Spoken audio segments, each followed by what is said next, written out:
رب سے جڑنے کا سفر۔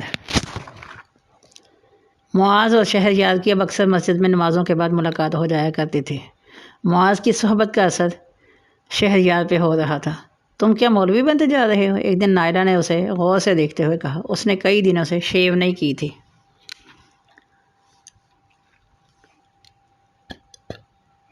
مولوی؟ کیا مطلب؟ میں نے کون سا مولوی والا کام کیا ہے؟ نائلہ کی بات سے شہریار کو حیرت ہوئی۔ یہ جو داڑھی بڑھنے لگی ہے جناب کی، پینٹ ٹخنوں سے اوپر ہونے لگی ہے، کوئی تو ماجرا ہے۔ نائلہ، کیا داڑھی بڑھانے والا ہر شخص مولوی بن جاتا ہے؟ اگر آج رسول اللہ صلی اللہ علیہ وسلم ہمارے درمیان موجود ہوتے تو کیا تم ان کی داڑھی اور ان کے ٹخنے اونچے دیکھ کر، ٹخنے ننگے دیکھ کر انہیں بھی مولوی کہتی؟ استغفر اللہ۔ شہریار کی بات پہ نائلہ نے بے اختیار کہا، نہیں نا تو اپنی سوچ درست کرو۔ جانتا ہوں کہ چند ایک کی غلطیوں کی وجہ سے مولوی طبقہ بالکل ہی بدنام ہو چکا ہے، مگر اس کا مطلب یہ نہیں ہے کہ ہر مولوی خراب ہو۔ کیا ایک ڈاکٹر کے فراڈ ہونے کی وجہ سے تم ہر ڈاکٹر کو غلط کہو گی؟ علاج کے لیے اس کے پاس جانا چھوڑ دو گی؟ نہیں تو پھر دین کے معاملے میں 5 انگلیاں برابر کیوں لگتی ہیں لوگوں کو؟ نائلہ کو اس کی باتوں نے واقعی ہلا دیا تھا۔ تم ٹھیک کہہ رہے ہو شہریار، یہ کہہ کر وہ فوراً سے اٹھ کر چلی گئی۔ اسے خدشہ ہوا کہ کہیں اب وہ اسے بھی نصیحتیں نہ کرنے لگ جائے۔ ویسے بھی اسے خود کو چادر اور چار دیواری میں قید کر کے رکھنے والی لڑکیاں بیوقوف لگتی تھیں۔ آج اسے 1 ہفتہ ہو چکا تھا مدرسے جاتے ہوئے۔ ابھی اس نے ترجمہ یاد کر کے ہوم ورک مکمل کیا ہی تھا کہ اچانک سے موبائل کی بیپ بجی۔ اس نے موبائل کو سائڈ ٹیبل پر رکھنے کے لیے اٹھایا تو اسکرین پر علینا کا نام چمک رہا تھا۔ ہیلو، کیسی ہو؟ آج ہماری کنوکیشن تھی، تمہیں بہت مس کیا۔ فاطمہ اس کے میسیج پڑھ کر پچھلی یادوں میں گم ہو گئی۔ کلاسز، انجوائے کرنا، آزادی، فرینڈز، پارٹیز۔ سفیان، آنکھوں میں نمی سی آ گئی۔ کیا تھی میں؟ آج زندگی کس موڑ پر آ گئی ہے؟ وہ جیسے لاشعوری سے کیفیت میں ٹائپ کرنے لگی، حالانکہ ایک عرصے سے اس نے کسی سے کوئی رابطہ نہیں رکھا تھا۔ سلام دعا کے بعد مبارکباد دی اور سب کا حال احوال پوچھا۔ شکر ہے بی بی، تم نے کوئی جواب تو دیا، اتنی ساری باتیں کرنی ہیں تم سے۔ تمہیں پتہ چلا کہ سفیان کی شادی ہو رہی ہے؟ علینا کے اس میسیج پر فاطمہ کا دل جیسے کسی نے مٹھی میں لے لیا۔ کب؟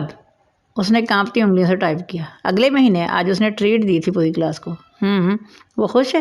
لگتا تو ہے۔ تم خوش ہو؟ علینا اس سارے واقعے سے لا علم تھی۔ رپلائی سینڈ کر کے اس نے موبائل آف کر کے سائڈ پر رکھ دیا۔ اس کا سانس پھولنے لگا جیسے دل حلق میں آ گیا ہو۔ اس کا دل کیا کہ وہ پھٹ پھٹ کر روئے، چیخے، چلائے، مگر کیوں؟ کس کے لیے؟ اس کے لیے جس نے اسے دھوکہ کیا، جس نے اس کی زندگی برباد کر دی، جس نے اسے کہیں کا نہ چھوڑا۔ کیا وہ اس کے لیے روئے؟ کیوں؟ آنسو بہنے لگے۔ کیا وہ واقعی خوش ہے؟ کیا اس نے مجھے واقعی بلا دیا ہوگا؟ ہم نے تو ساتھ رہنے کے کتنے وعدے کیے تھے۔ کبھی مخلوق پھر سے ماضی کے مناظر میں لے گئی۔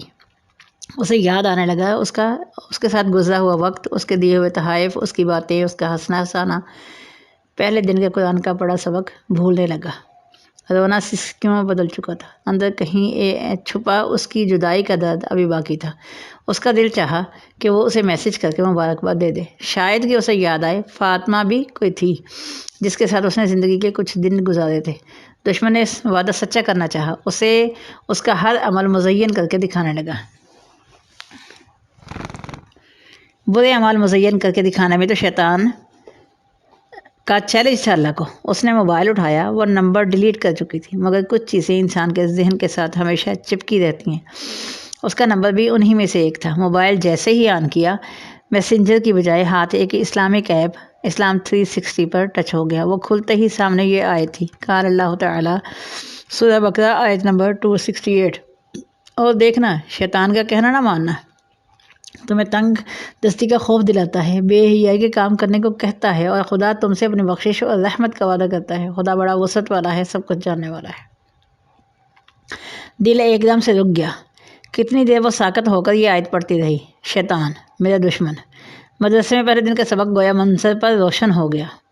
وہ مجھے بے حیائی نامحرم سے فضول بات کا حکم دے رہا ہے، میرے عمل کو میرے لیے مزین کر کے، اور اللہ تو اپنی رحمت کا وعدہ کر رہے ہیں، یعنی اگر میں اللہ کے لیے بے حیائی سے بچوں گی تو وہ اپنا وعدہ پورا کریں گے، بخشش، رحمت، اللہ اکبر۔ آنسو بہنے لگے، مگر آپ کی بات کسی نامحرم کے لیے نہیں، اپنے رب کی محبت کے لیے۔ احساس تشکر کے تھے، دل تھم چکا تھا، وہ استغفار کرنے لگی اور ساتھ ہی اللہ کا شکر ادا کرنے لگی کہ بر وقت اس نے اسے بچا لیا، ورنہ وہ بیوقوف کیا کرنے جا رہی تھی۔ کتنا غلط نتیجہ نکلتا اس کا۔ شاید لڑکیاں اپنے جذباتی پن کی وجہ سے آسانی سے پھسل جاتی ہیں، اس لیے ہر کوئی انہیں پھسلانا چاہتا ہے، مگر ایک مضبوط کردار لڑکی اللہ کی محبت میں جینے والی اس طرح کی مصنوعی محبتوں کی جالوں میں نہیں پھنستی۔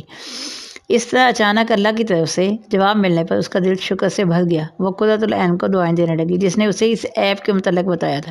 فاطمہ اکثر دیکھتی تھی کہ قرۃ العین جب بھی یہ ایپ آن کرتی تھی تو ہر بار کوئی نئی آیت اس کے سامنے آ رہی تھی۔ وہ کہتی تھی کہ اللہ اسے ایسے گائیڈ کرتے ہیں، جواب دیتے ہیں، بعض اوقات لاشعوری طور پر جب انسان کچھ سمجھ نہیں پا رہا ہوتا تو اس طرح سے اچانک سے سامنے آنے والی آیات میں اس کا جواب ہوتا ہے، جس سے انسان کا دل تھم جاتا ہے۔ آج اس کے ساتھ بھی ایسا ہی ہوا تھا۔ قدرت نے اسے سارا طریقہ بتایا تھا۔ پلے اسٹور پہ اسلام 360 لکھ کر سرچ کرنا ہے، پھر وہاں سے انسٹال کر لینا۔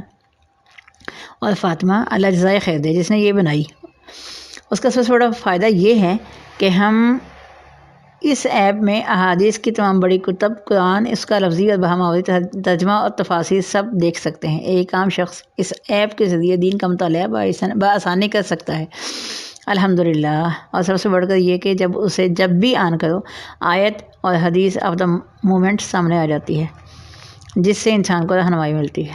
اوہ واہ، یہ تو بہت زبردست ہے، میں ضرور انسٹال کروں گی۔ اس طرح تو میں کبھی بھی کسی بھی وقت جو آیت جو حدیث نکالنا چاہوں نکال لوں گی۔ الحمدللہ، بہت زبردست۔